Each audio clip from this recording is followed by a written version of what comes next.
Hi, this is Steph, and welcome to Gen X in the Wild. So, today I'm coming to you from a local neighborhood park talking about a case that goes back to mid July of 1960.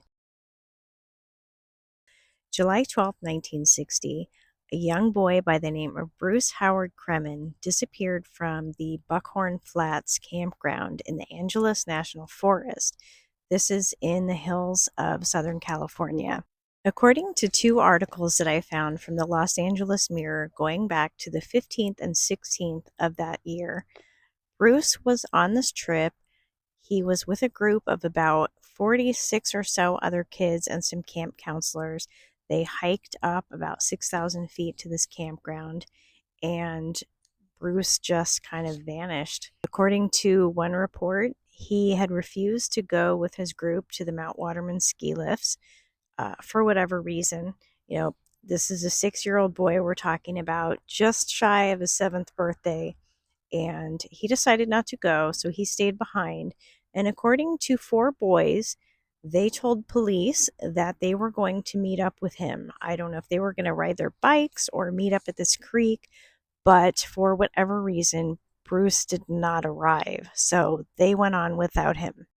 Initially, the sheriffs thought perhaps Bruce had injured himself and needed assistance. So, of course, there were ground searches, there were aerial searches with the helicopters. This was rugged terrain, there were cliffs in the area. And of course, if you're at all familiar with Los Angeles, you do know that there are actually bear and mountain lions in this area. So, there definitely could have been a few things that happened to him. But it became apparent after about 48 hours of searching and not finding him that probably something more sinister had taken place. Eventually, police came to believe that someone named Mack Ray Edwards was responsible for his disappearance. This is a man who had admitted to the kidnapping and deaths of 3 children, and later police believed that he was responsible for 3 other children's disappearances. He had confessed to these and he accepted the death penalty. He actually asked to be given the death penalty. Um, Ultimately, he took his own life in prison. Now, before this happened, he did take police to where he claimed to have buried these 3 children. He was known as the Caltrans Construction Killer because at the time he was helping to build the highways, the freeways of Los Angeles.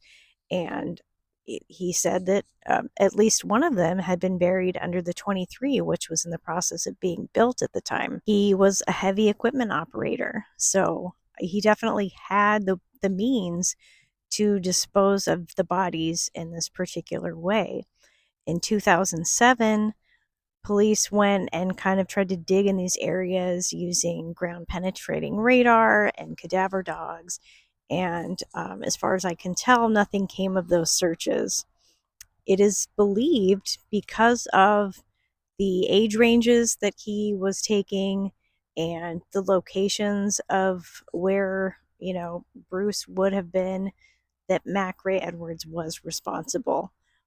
But he never admitted to this, and there is no evidence that solidly proves that this is what happened to Bruce. From the Charlie Project, it states that Bruce, who was originally from Brooklyn, New York, and then his family had moved to Granada Hills, California.